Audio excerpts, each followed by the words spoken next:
The dust never settled. It was the first lesson you learned in Labor Sector 7, the city that had once been called Denver. Now it was just another cog in the grand, indifferent machinery of the architects.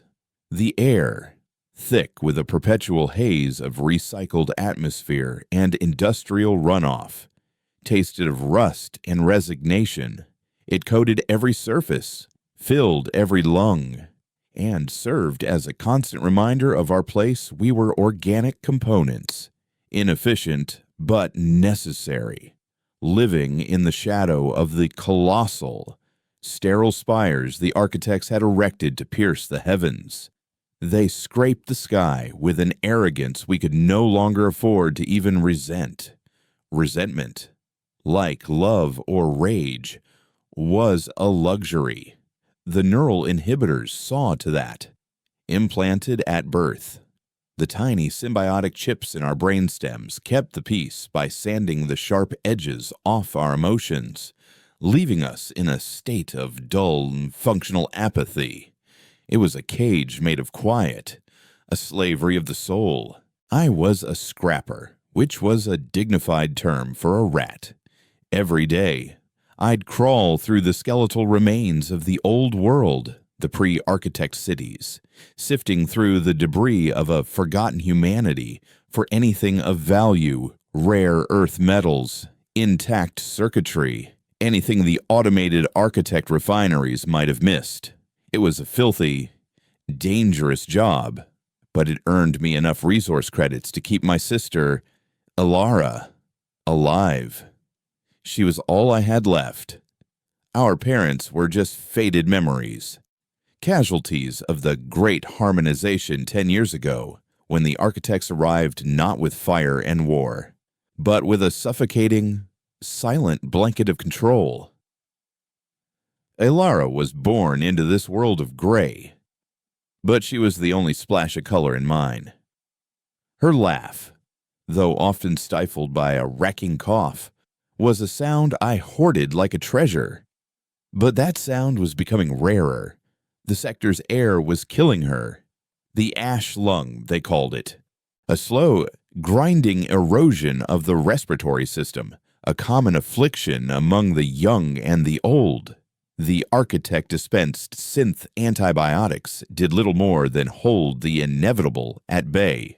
That evening, as I cleaned the grime from my face in the cold, recycled water of our cramped habitation pod, I watched her sleep, her small chest hitched with every shallow breath, a fine sheen of sweat on her brow.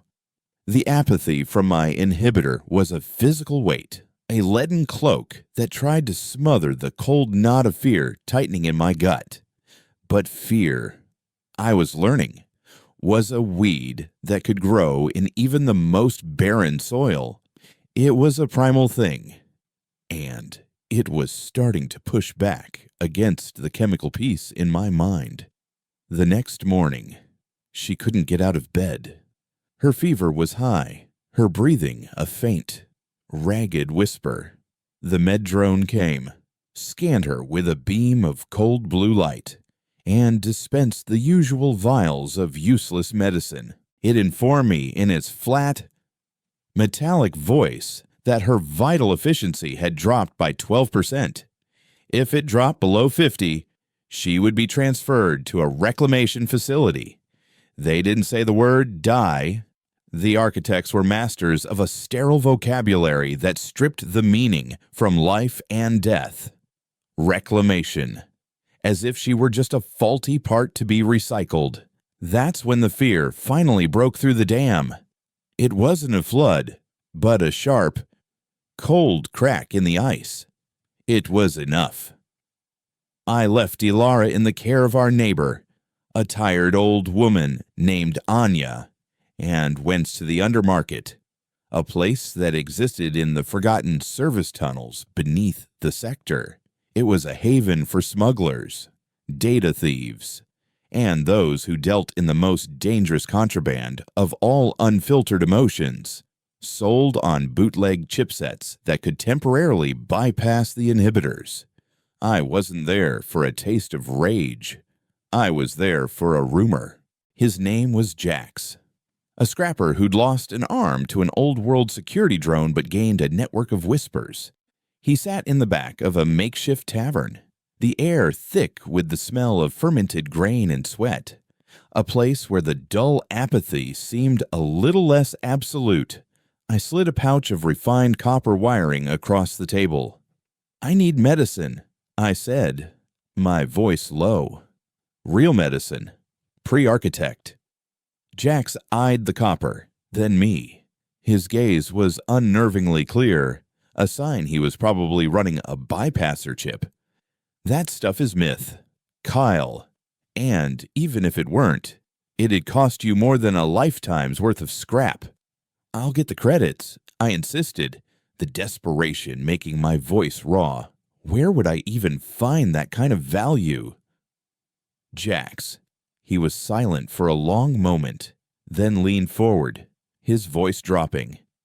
"There are stories, places the architects don't go. Too chaotic, too dangerous. They call it useless scrap." He paused, letting the weight of the word hang in the air. "The boneyard." My blood ran cold. Every scrapper knew the legends of the boneyard, a vast, orbiting debris field, a scar left in the void from a war fought between two alien races long before our sun was even a nursery of dust.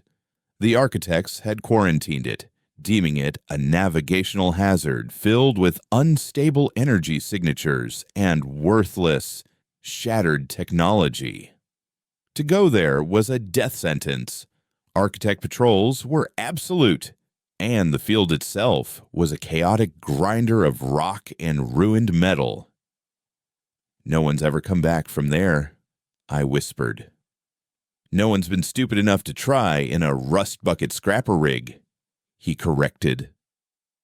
"But the legends say it's a graveyard of warships, tech that could make the architect's toys look like children's blocks. Find one intact power core from that era. Kale, just one. And you could buy this entire sector." The thought was insane, a flicker of madness born of desperation. But when I thought of Alara's breathing, the madness felt like logic. Over the next week, I became a ghost. I traded every credit I had, called in every favor. I worked in a hidden bay at the edge of the scrap fields, a place shielded from drone surveillance by a mountain of compressed wreckage.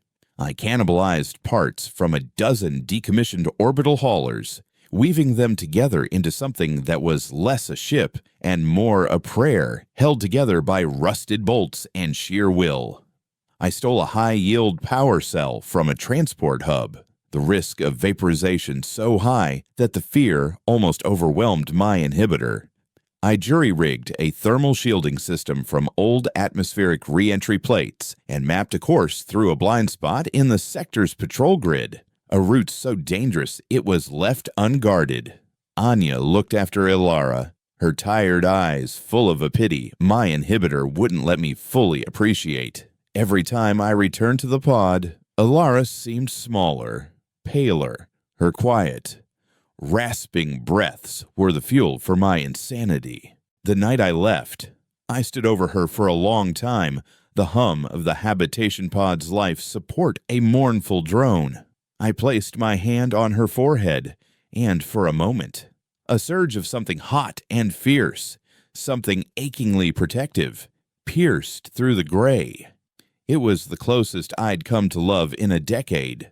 Then I turned and walked out into the dusty night, leaving the only thing I cared about to chase a ghost in the dark. The launch was a controlled explosion. My ship, which I had morbidly named the Hope of Fools, rattled so violently I thought it would disintegrate on the launch pad. It screamed through the upper atmosphere, its stolen engines burning hot and unstable. Alarms blared, red lights flashing across my makeshift console. I bypassed the sector's orbital traffic control, triggering a dozen automated alerts. Patrol drones would be scrambling in minutes. I pushed the engines to their breaking point, the G-force crushing me into my seat, and shot out of the planet's gravity well like a cork from a bottle. The ride through the orbital defense grid was even worse. Automated laser batteries, designed to vaporize incoming meteorites, tracked my tiny vessel.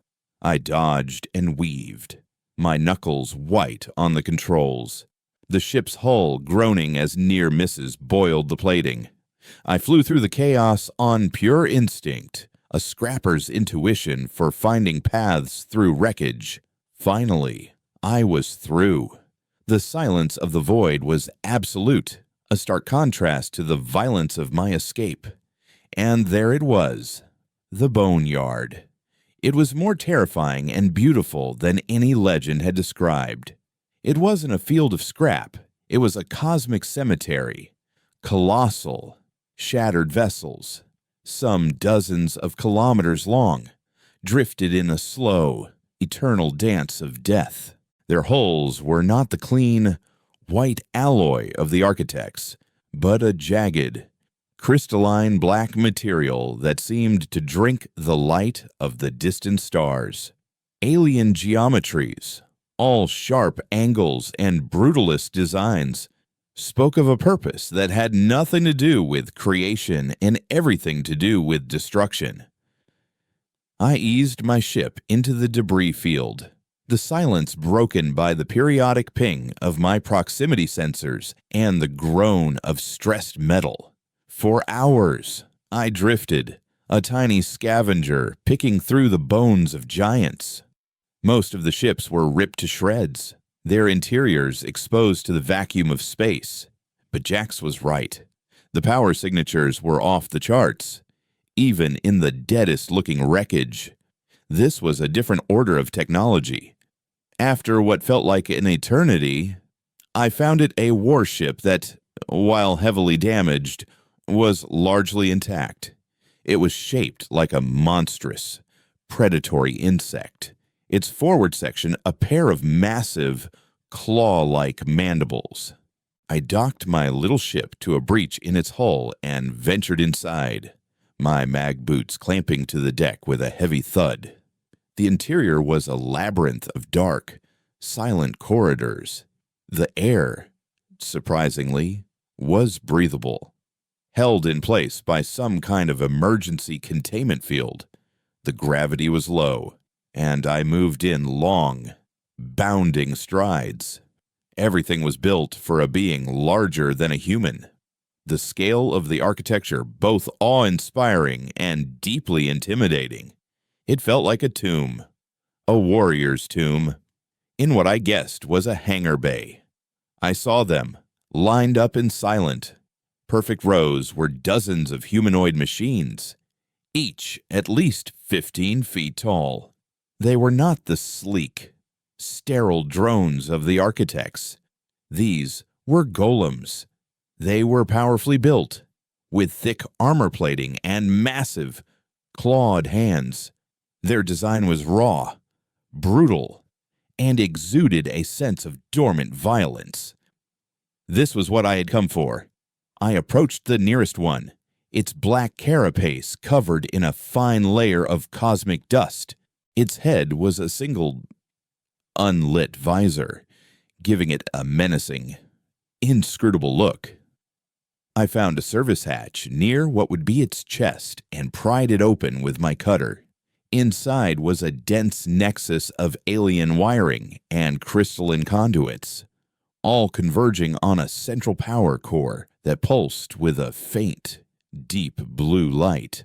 This was it, the jackpot. As I reached for the core with my extraction tool, my gloved finger brushed against a bundle of exposed filaments. A blinding arc of energy erupted from the conduit. It wasn't a shock. It was an invasion. The energy surged up my arm, through my chest, and straight into the base of my skull. It felt like a bolt of lightning striking the neural inhibitor in my brain. The world dissolved into white noise, every sense screaming. And then, the gray was gone. A tidal wave of feeling crashed over me. A decade of suppressed emotion unleashed in a single, shattering moment. Grief for my parents, desperation for my sister, and beneath it all, an ocean of pure, incandescent rage. Rage at the architects for their sterile tyranny. Rage at the universe for its indifference. Rage at my own helplessness. It was a poison and a fire, and it was the most alive I had ever felt. As the fury crested within me, the golem shuddered. The cockpit in its chest, once dark, flooded with crimson light. Alien glyphs and combat data blazed across the visor, symbols I couldn't possibly read but understood on a primal, intuitive level. A low hum vibrated through the deck, the sound of ancient power stirring from a long slumber. I stumbled back, my mind reeling from the sensory overload, my heart hammering against my ribs. The golem's head tilted down, its unlit visor seeming to stare directly at me. I wasn't just looking at a machine. It was looking back. The machine felt my rage, and it responded. It was a weapon that didn't run on power cells or fusion cores. It ran on fury. A low, guttural thrum echoed from its core, a sound that vibrated not in my ears, but in my bones. It was the growl of a predator, dormant for millennia, finally sensing a kindred spirit. The cockpit hatch hissed open, bathing me in its blood-red light, an invitation into the heart of a storm. And as I stared into that glowing maw, I felt the rage of a long-dead warrior race calling to my own, whispering of the terrible, beautiful vengeance that was now within my grasp. Hesitation was a luxury I could no longer afford. The dull gray apathy that had governed my entire life was a shattered memory, and in its place, a wildfire of pure, untamed emotion burned. Grief, fear, and a love for my sister so fierce it was a physical pain. All fanned the flames of a rage that felt ancient and bottomless. It was this rage the machine seemed to answer. Its crimson cockpit was not a threat, but a promise of power, a promise of change. I stepped forward, my mag boots releasing their hold on the deck as I entered the golem's open chassis. The moment I crossed the threshold, the world outside vanished. The hatch sealed behind me with a pneumatic hiss, plunging me into a darkness that was both absolute and alive. It was not a cockpit in any sense I understood. There were no controls, no screens, no levers. I floated in a warm, amniotic fluid, a network of soft, shimmering filaments drifting around me. They moved with a slow, deliberate grace, drawn to me as if by a current. One brushed against my temple, and my mind exploded. It was a union, a violent and intimate merging of flesh and machine. The filaments were neural interfaces, weaving themselves not just into my brain, but into my very consciousness. I felt the golem's systems ignite, not as a bystander watching lights turn on, but as if its circuits were my own nervous system. I felt the thrum of its dormant power core as a second heartbeat in my chest. Information flooded my mind, a torrent of data I couldn't read, but could instantly comprehend energy levels, structural integrity, weapon diagnostics, the tactical layout of the entire ancient warship that surrounded us. And with the data came the echoes, the ghosts in the machine. I felt the final moments of its last pilot, a being of immense size and fury, dying in a blaze of glory against an unnamed foe. I felt its millennia of slumber, a patient, cold waiting. I felt its purpose, its singular, brutal reason for being to be a breaker of fleets, a killer of gods, a vessel for a warrior's wrath. The golem didn't have a designation or a serial number. In the flood of resonant feeling, it gave me its name, a concept that translated in my mind as fury, and it recognized the inferno in my soul as a worthy fuel. My rage was its rage now. Through the golem's external sensors, I could see the hangar bay, but the perspective was new, towering. My body was no longer the frail shell of Kale. The scrapper, it was 15 feet of armored, weaponized hate. I could feel the immense weight of my new limbs, the crushing power in my clawed hands. The link was symbiotic. My rage gave it life, and its power gave my rage form. It was intoxicating and terrifying, but Ilara's face, pale and feverish, swam in the torrent of my new consciousness. The purpose remained. I needed to get back. I focused my will, not on moving the golem's limbs, but on the warship itself. The golem was more than a soldier. It was the ship's heart, its master key. A tremor ran through the entire vessel, deep within its bowels. Ancient engines, cold for eons, began to stir. The ship groaned like a waking leviathan. Lights flickered along the corridors, emergency containment fields stabilizing, the hum of immense power growing from a whisper to a roar.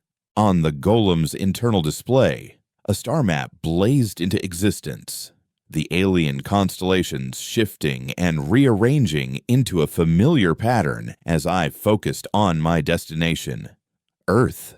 The ship lurched, its inertial dampeners kicking in with a low thrum, and began to move, pulling away from the insectoid warship's wreckage and out of the boneyard.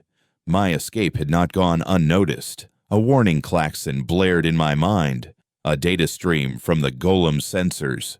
Multiple contacts, closing fast. Architect patrol ships. They were sleek, sterile things, shaped like scalpels, a perfect reflection of their builders.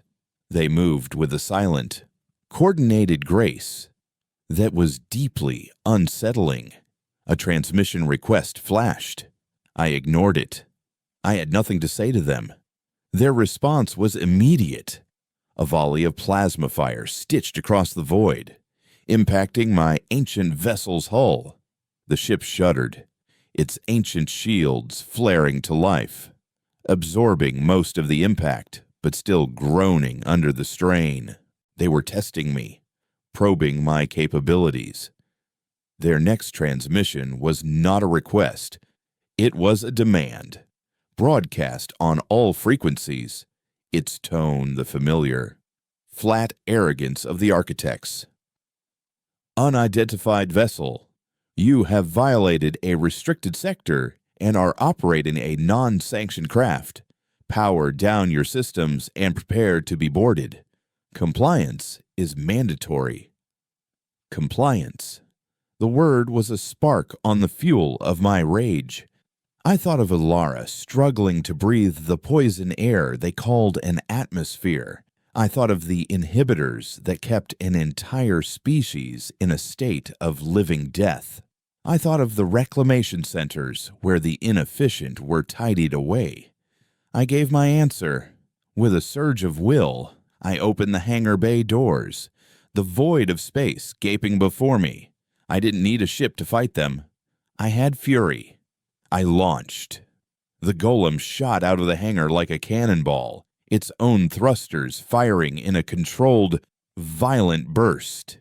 The architect ships, likely expecting a fighter craft, were unprepared for the sight of a 15-foot humanoid engine of destruction hurtling toward them. They broke formation, their precise coordination momentarily shattered by confusion. I closed the distance in seconds. Their plasma cannons swiveled, firing a barrage that washed over the golem's black carapace. I felt the impacts not as pain, but as a series of percussive shocks. a dull drumming against my new skin. The energy dissipated across the armor. The golem's design intended to withstand far worse. Then I was upon them. I didn't use ranged weapons, though I could feel them dormant in the golem's arms, waiting for my command. I wanted this to be close. I wanted to feel it. My first target was a scout ship that had strayed from the main group. I landed on its hull with a soundless impact that sent shudders through its frame. Before its point defense turrets could track me, I drove the golem's massive, clawed hand through its cockpit. The metal screamed and tore. I felt the brief, panicked spike of the pilot's biosignatures before they were extinguished. There was no triumph in the kill, only a cold, grim satisfaction, like scratching an itch that had plagued me for a decade. I ripped the ship's primary plasma conduit from its housing and vaulted away, using the vessel's own death throes as a springboard. The ship erupted behind me in a silent, blossoming flower of white-hot fire. The other patrol ships opened up in a frenzy. The void around me became a lattice of searing energy beams. I was no pilot, but the golem was a warrior. It moved with an instinct I was merely channeling. It dodged. It weaved. It used fragments of the destroyed ship as cover. Flashes of its creator's battle instincts bled into my consciousness, not memories, but pure, weaponized instinct. Use their precision against them. Make them break their own lines of fire. I targeted another ship, this time grabbing onto its engine housing.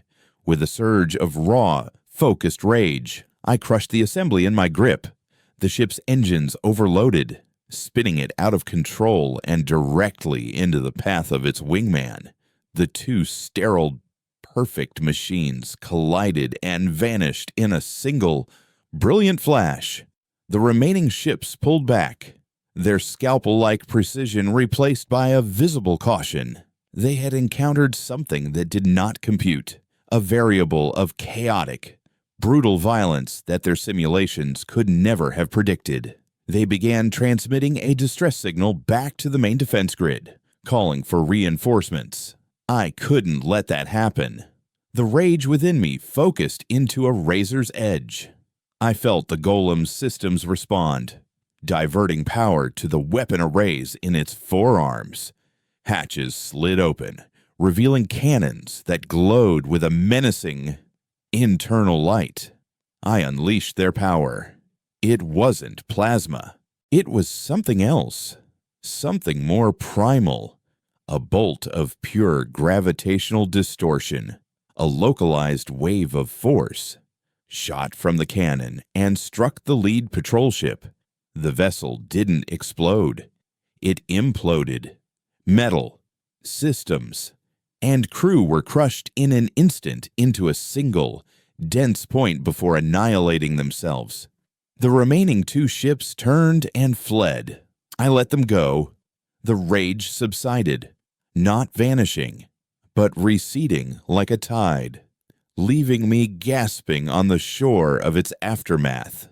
My head throbbed with a skull-splitting migraine, and warm blood trickled from my nose. The symbiotic link was a two-way street.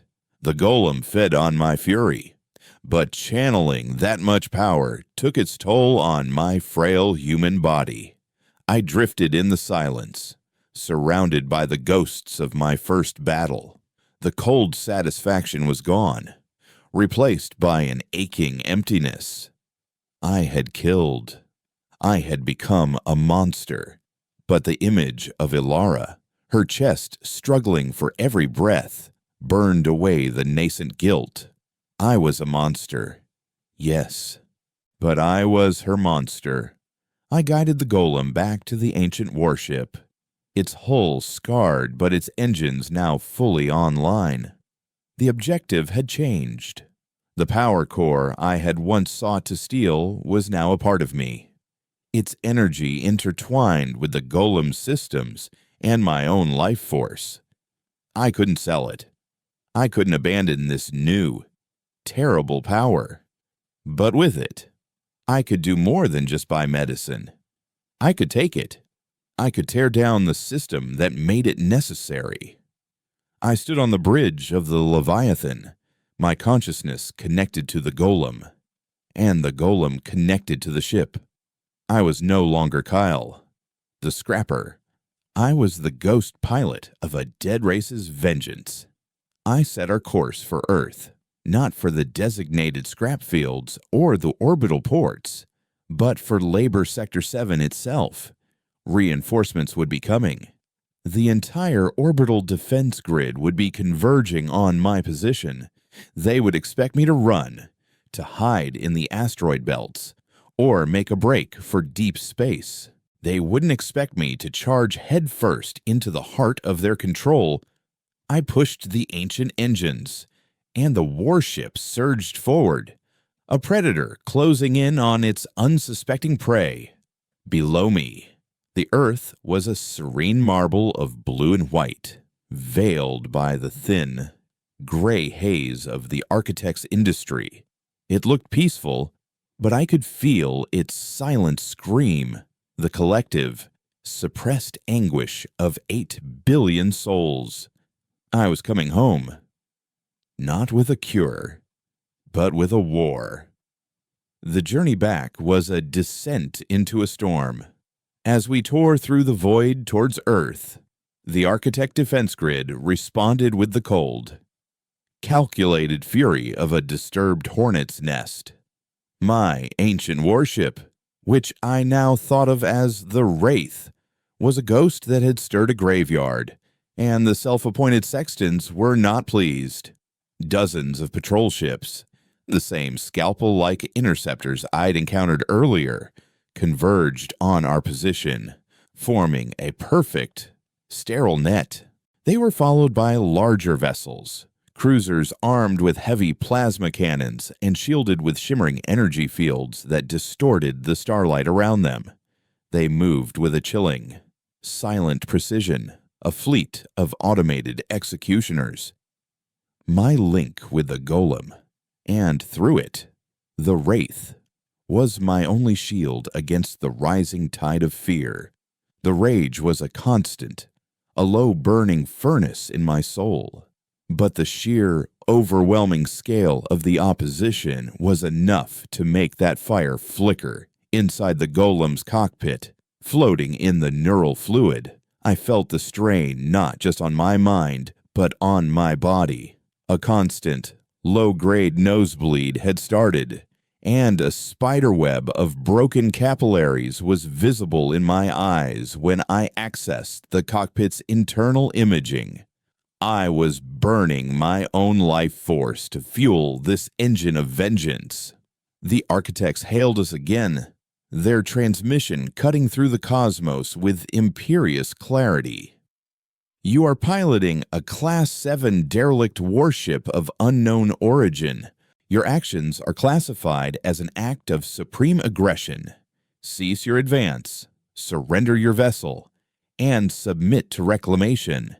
There will be no further warnings. Supreme aggression.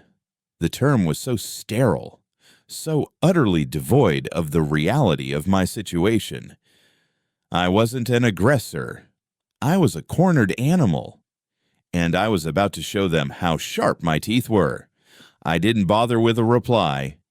Instead, I poured every ounce of my will, my rage, my desperate, consuming love for Elara, into the Wraith's weapon systems. The ship was a relic, but it was a relic of a species that had treated war as an art form. Its primary cannons were not energy projectors, but mass drivers, weapons that fired projectiles of hyperdense matter at near-light speeds. The recoil felt like the planet itself had shifted on its axis. The projectiles were invisible, silent messengers of annihilation. One moment, an Architect cruiser was there, a bastion of sterile power, its shields shimmering. The next, It was gone. A rapidly expanding cloud of vaporized metal and plasma. Its shields hadn't been breached. They had been bypassed, the sheer kinetic force of the impact rendering them irrelevant. The Architect fleet, for the second time, faltered. Their perfect formations wavered, their movements losing their clockwork precision. Chaos was a variable their logic couldn't process. They had never faced a foe that fought with such reckless, suicidal ferocity. I pressed the advantage, firing again and again, each shot a hammer blow against their pristine fleet. But they adapted quickly. The smaller, more agile ships swarmed us, their plasma fire a constant, drumming rain against our shields. The Wraith's shields, ancient and untested, began to flicker and fail under the sustained barrage. Alarms screamed in my mind, damage reports flooding my consciousness. Hull breaches on decks 7 and 9, power fluctuations in the aft engine array, life support failing in the non-essential sectors. I felt each blow as if it were to my own body, the symbiotic link a conduit for the ship's agony. I needed to even the odds. Fury, I whispered, the name, a prayer, and a command. I strode the golem from the bridge to the hangar bay, the ship lurching around me as it took another direct hit. The lights flickered, casting the cavernous space in a strobe of emergency reds and stark whites. With a surge of will, I opened the outer doors, the vacuum of space a silent, hungry mouth. I didn't launch myself into the void this time. I stood at the precipice, the Architect fleet a glittering, deadly constellation before me. I raised the golem's arms, and for the first time, I unleashed its full, terrible arsenal. It wasn't just gravitational distortions. It was a swarm of micro-drones, a cloud of razor-edged metal that shot from compartments in the golem's shoulders and tore through the nearest interceptors, shredding their thin hulls like paper. It was a beam of coherent entropy, a weapon that didn't burn or explode, but simply aged its target to dust in a fraction of a second. A cruiser caught in its path crumbled, its metal turning to rust and then to powder in a silent, horrifying display. The battle became a maelstrom. I was a conductor of a symphony of destruction, standing on the prow of my dying ship, a 15-foot god of war tearing a fleet apart with my bare hands. I moved with a grace that was not my own, the battle instincts of the golem's creators flowing through me. I anticipated their attack patterns, exploited their rigid formations, and turned their own plasma fire against them, catching the beams on the golem's armored palms and redirecting them. But the cost was immense. My nose was now a steady stream of blood, and the pain in my head was a white-hot nova. I could feel my own biological system starting to fail under the strain of the neural feedback. I was winning the battle, but I was losing myself. I was close now, close enough to see the orbital platforms that ring the planet, the first line of the Architect's direct planetary defense, and beyond them, the hazy, polluted atmosphere of home.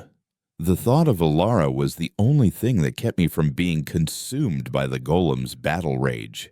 I had to get to her. I had to break through. The Architects must have realized my intention. They changed tactics. A half-dozen of their largest cruisers moved to intercept, ignoring the Wraith entirely and focusing all their firepower on the golem. They were trying to sever the head from the snake. A coordinated volley of plasma and ion cannons struck me simultaneously. The golem was thrown back into the hangar, its body slamming against the far wall with enough force to buckle the bulkhead. For a moment, my connection flickered. and the world dissolved into static. Pain, raw and unfiltered, crashed through me. It felt like every bone in my body had been shattered. When my senses returned, the golem was slumped against the wall, its armor scorched and glowing, one of its arms hanging limp and useless at its side. Critical damage warnings flashed red across my vision. We were crippled. The Wraith, without my direct control, was taking a terrifying pounding. Its shields gone, its hull being systematically carved apart. We were going to die here, in the cold, sterile space above the world I was trying to save. No, the word was a primal scream in my soul. I would not fail. I poured the dregs of my strength, the last reserves of my rage, into one final, desperate command to the Wraith. Not to its weapons, but to its engines. I commanded it to perform a maneuver so insane, so contrary to every law of physics and self-preservation, that the Architect fleet would never anticipate it. I commanded it to ram the nearest orbital platform. The ancient warship, already dying, groaned in protest, its frame screaming as it was pushed beyond every conceivable limit. But it obeyed. It turned its nose toward the massive, city-sized defense station and accelerated. The Architect cruisers, caught completely off guard, scrambled to get out of its path. They had assumed I would fight to the last. They had never considered that I would use my own ship as a final, desperate weapon. The collision was a silent, apocalyptic event. The Wraith. My home. My weapon. My tomb. Slammed into the orbital platform. The station's power core went critical, and it erupted in a blast of energy that vaporized everything within a 1,000-kilometer radius, including the cruisers that had been hounding me. The shockwave hit the golem like a physical blow, sending it tumbling out of the ruined hangar and into the void. I was adrift, my warship gone, my golem crippled. But I had done it. I had punched a hole in their perfect, impenetrable defense. Below me, the atmosphere beckoned. I used the golem's remaining thrusters to correct my trajectory, turning my uncontrolled tumble into a purposeful descent. I was a meteor, a 15-foot harbinger of vengeance falling from the heavens. Re-entry was hell. The golem's armor glowed cherry red, then white, as friction turned the sky into a furnace. The systems that weren't already destroyed screamed and died. My connection began to fray, the pain becoming unbearable. I blacked out for a moment, the agony too much for my human mind to process. When I awoke, I was through the worst of it. The sky outside was no longer a wall of fire, but a hazy versus polluted gray. I was falling through the perpetual dust cloud of Labor Sector 7.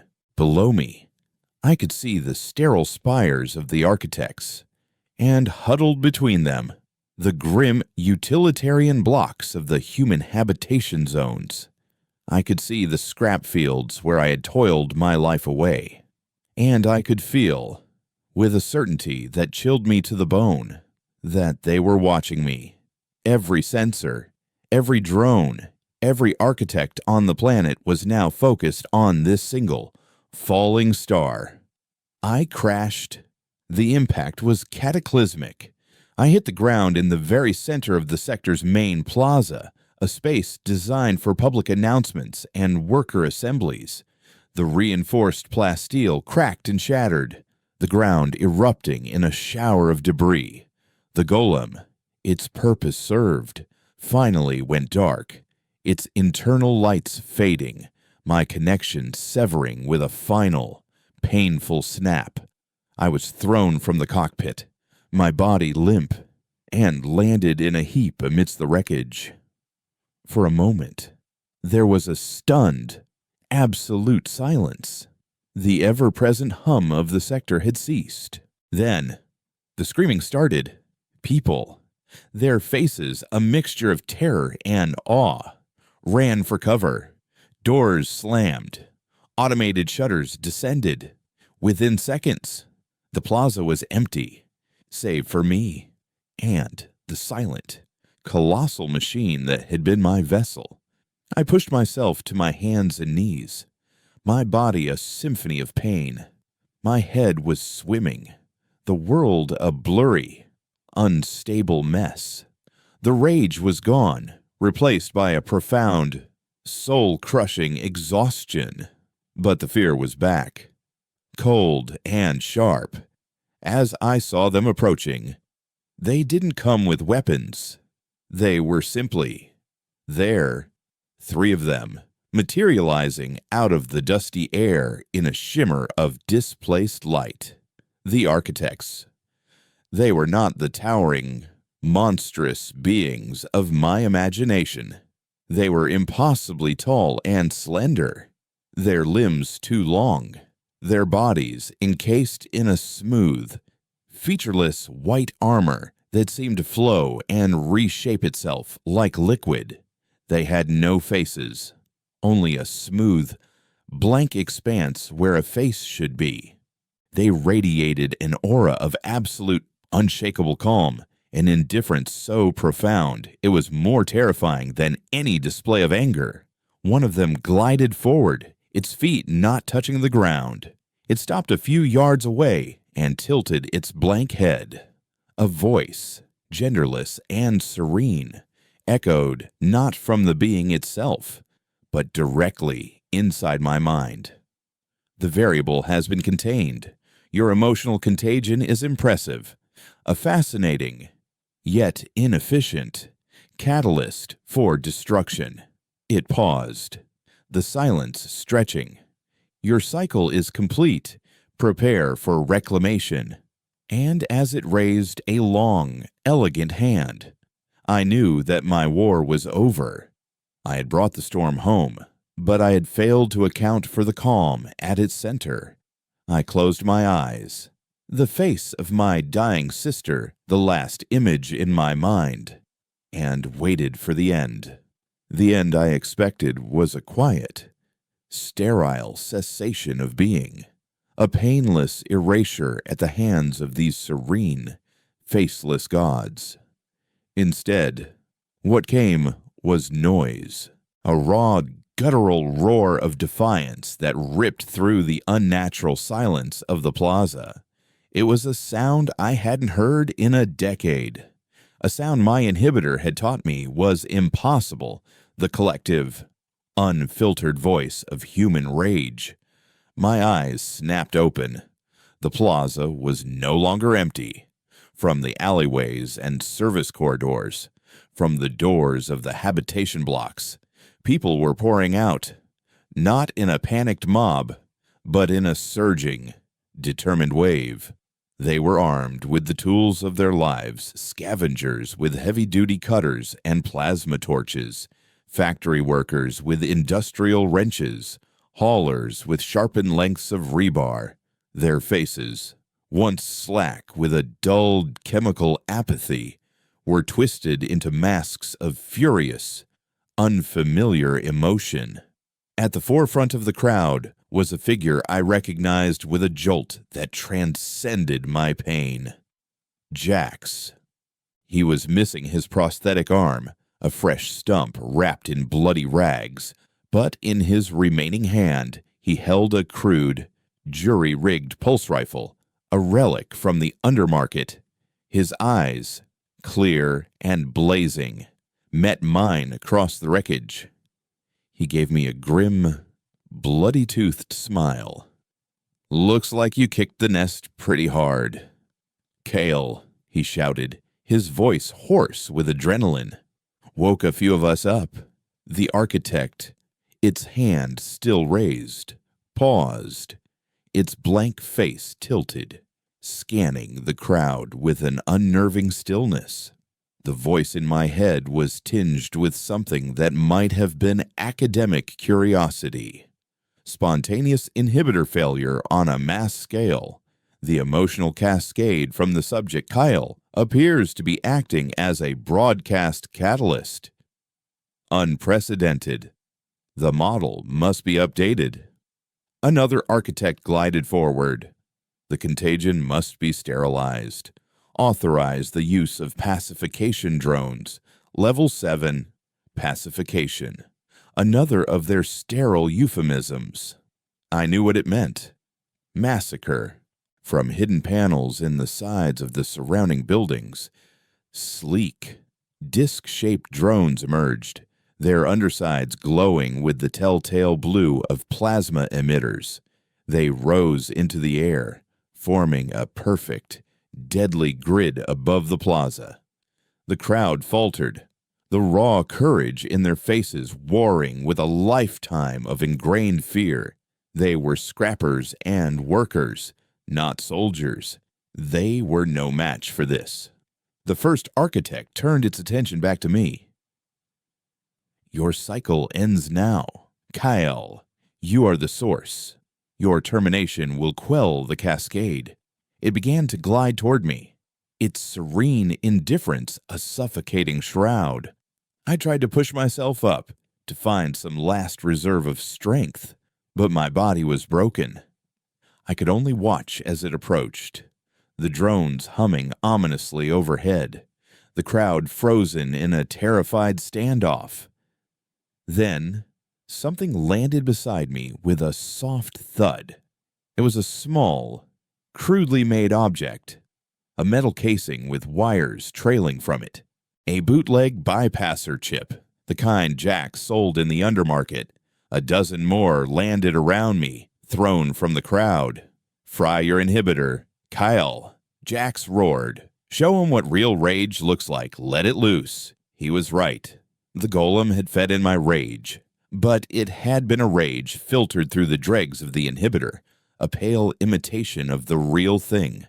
The connection had shattered the device, but its remnants were still a part of my neurology, a governor on the engine of my fury. Without thinking, I grabbed the nearest bypasser, jammed its crude needles against the port at the base of my skull, and activated it. The world didn't just explode, it was reborn in fire.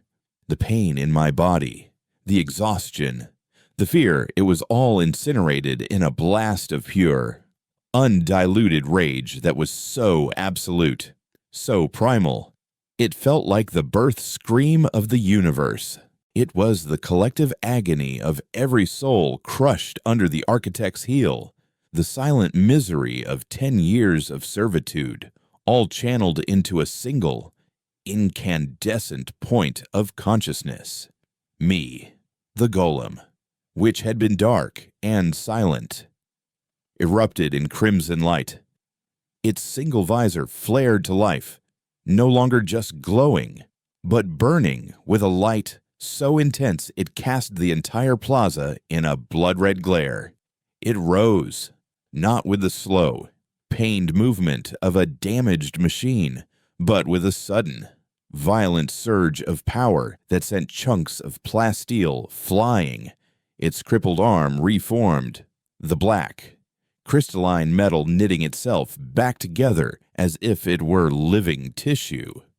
This wasn't just a machine reactivating, it was a god reawakening. The link between us was no longer a symbiotic connection, it was a total fusion. There was no Kale, no Fury. There was only us, a single entity of vengeance. My thoughts were its thoughts, its ancient battle instincts my own. I looked at the architect before me, and for the first time, I felt something from it.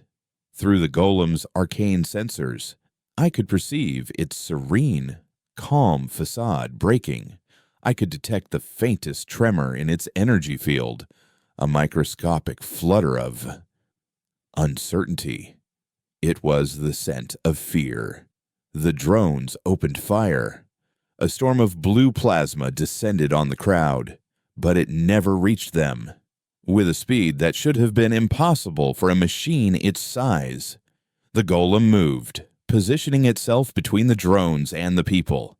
I raised my hands, And from the golem's palms, a shield of pure gravitational force erupted, a shimmering, invisible dome that covered the entire plaza. The plasma bolts struck the shield and dissipated harmlessly, their energy absorbed and redirected. A collective gasp rose from the crowd, a sound of pure, unadulterated awe.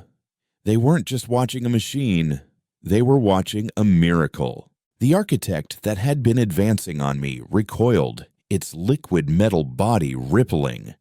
Impossible, the voice whispered in my mind. The energy readings are beyond the theoretical limits of the derelict's power core. The human's biosignature is... It didn't get to finish.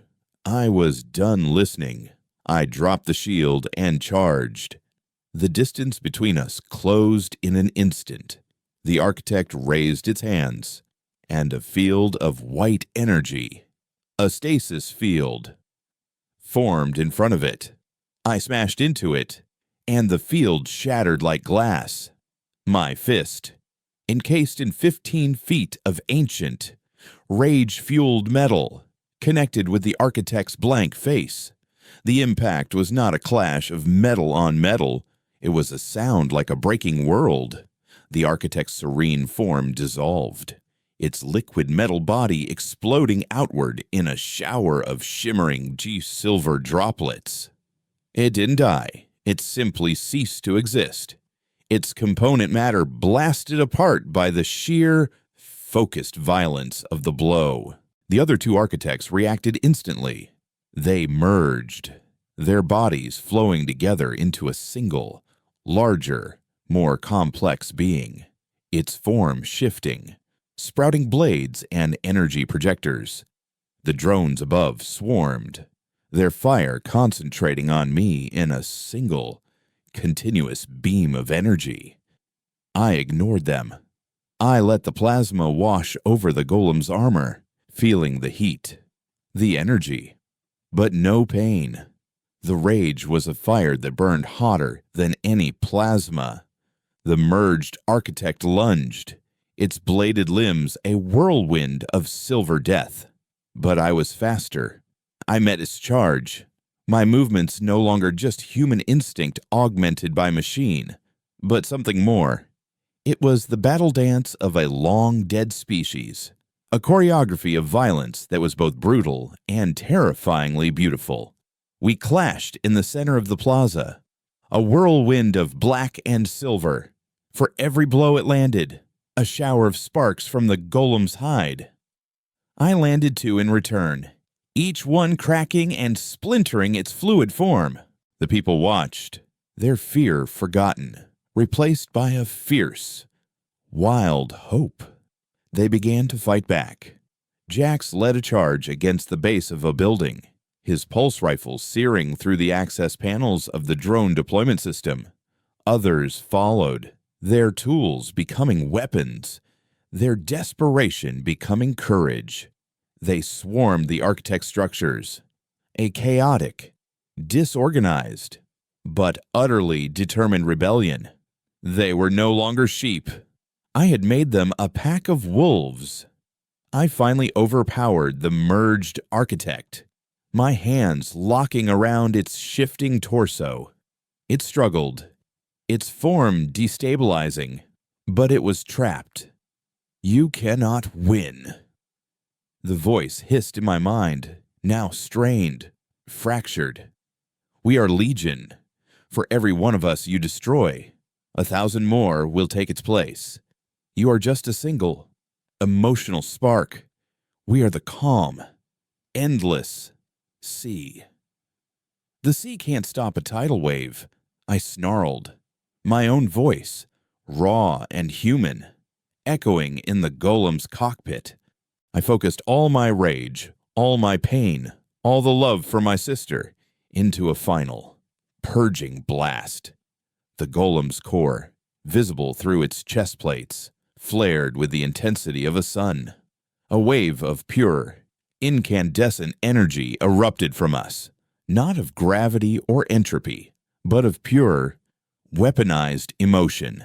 The architect dissolved, not into silver droplets, but into nothingness, its very existence unwritten by the sheer force of my will. The pacification drones, their control signal severed, fell from the sky like dead insects. As the golem's light subsided, silence fell once more. But this was not the sterile silence of the architects. It was a silence of shock, of awe, of dawning, impossible victory. The crowd stared at me, at the towering, scorched black golem that stood panting in the center of their ruined plaza. Then, a single cheer broke the silence. It was followed by another, and another, until the entire sector was roaring. A wave of sound, of life, of triumph that shook the very foundations of the city. I had won. I had saved them. But as I stood there, the rage finally beginning to recede, leaving a hollow, aching void in its place. I looked down at my own hands through the golem's sensors. They were trembling. The fusion was so complete that the golem was trembling with my own human exhaustion. The blood from my nose was now a torrent. And a new, terrifying thought cut through the elation. The golem had rebuilt itself with my rage. What would happen to me when the rage was gone? A new wave of alarms, not from the city, but from my own body, screamed in the quiet of the cockpit. My vital signs were critical. The bypasser chip had burned out my inhibitor, but the neural strain of the fusion was now burning me out from the inside. I looked towards the habitation block where I had left Ilara. I had won a war for an entire city, but I was now losing the battle for my own life, and I still didn't know if I had been in time to save the only person who mattered. The victory roar of the crowd faded into a distant hum, a backdrop to the screaming sirens of my own biology. The fusion with the golem was now a parasitic bond, with the architect's immediate threat gone. The rage that had sustained the machine and me had no external target, so it turned inward. I could feel it consuming me, my life force the final fuel for its dying embers. The crimson light in the cockpit flickered and dimmed, and the golem shuddered, sinking to one knee with a groan of stressed, tortured metal. The crowd's cheers died, replaced by a wave of concerned murmurs. They saw their savior, their metal god, faltering. Jax was the first to reach me, his face a mess of grime, blood, and triumphant awe. "Kyle, you did it. You actually did it. You crazy son of a bitch." He pounded a fist against the golem's massive leg, the clang echoing in the plaza. I couldn't answer. The connection was fraying, me consciousness flickering like a dying bulb. I focused every remaining ounce of will on a single task: opening the cockpit. The hatch hissed and retracted with a pained, grinding slowness. The amniotic fluid drained away, and I slumped forward, caught by the neural filaments before I could fall. When Jax and the others saw me, a collective gasp went through the crowd. The man who had entered the golem was not the one who emerged. I was a wraith, my skin pale and translucent, dark veins standing out like a roadmap of my own decay. Blood streamed from my nose and eyes, my body racked with violent, uncontrollable tremors. "Ilara," I rasped, the name a shard of glass in my throat. "I need to get to Ilara." My sister. In the crucible of battle, her image had been my banner, my reason. Now, it was my last anchor to a world I could no longer feel. The rage had burned away everything else, leaving only that single, desperate point of love. Jax understood immediately. He barked orders, and a half-dozen people rushed forward. They carefully, reverently, uncoupled the neural filaments from my body and lifted my limp form from the machine. I was weightless, a husk. As they carried me through the cheering, parting crowd, my head lolled to the side. I looked back at the golem. It was kneeling, silent and dark, its head bowed like a king in mourning. It was no longer a weapon. It was a tombstone marking the place where Kale, the scrapper, had died. They carried me into the grim, gray habitation block, the cheers from outside seeming to come from another world.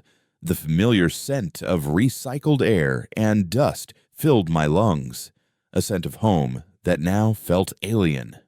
Anya, our elderly neighbor, met us at the door, her face etched with a terror that quickly turned to a horrified pity when she saw me. Is she? I couldn't finish the sentence. Anya shook her head, tears welling in her tired eyes.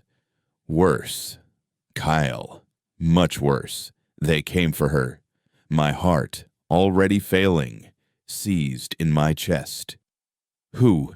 The architects, she whispered, her voice trembling. Just before your arrival, they said her vital efficiency was too low. They took her for reclamation. Reclamation. The word was a death sentence. The sterile, calm, final solution of the architects. They had taken her. While I was fighting a war for the world, they had stolen mine. A sound escaped my lips, a sound of such profound, utter despair that it silenced the corridor. It wasn't a scream of rage. The rage was gone, burned out. This was the sound of the hollow place it had left behind. I had won. I had brought gods to their knees. I had freed a city, and it was all for nothing. My sister was gone, taken to the heart of their power, to a place from which no one ever returned. I collapsed in the doorway, my borrowed strength finally deserting me. The world dissolved into a gray, painless fog. My last thought was of Ilara's smile, a ghost of light in an endless dark. I woke to the scent of antiseptic and the soft beep of a medical monitor. I was in a makeshift infirmary set up in what used to be an architect administrative office. Sunlight, real and unfiltered, streamed through a window that had been blasted open, a golden path in the dusty air. For the first time in my life, I could see a blue sky. Jax was sitting in a chair beside my bed, cleaning his pulse rifle. He looked up as my eyes fluttered open.